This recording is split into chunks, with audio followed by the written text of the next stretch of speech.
মিষ্টি এই শব্দটা বাঙালির জীবনের সাথে ওতপ্রোতভাবে জড়িত।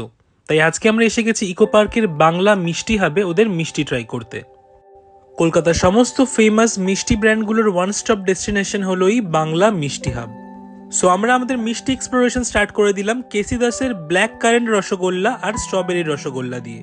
ব্ল্যাক কারেন্ট রসগোল্লাটা ছিল একদম অসাধারণ খেতে, একদম ব্ল্যাক কারেন্টের ফ্লেভার ইনফিউজ করা।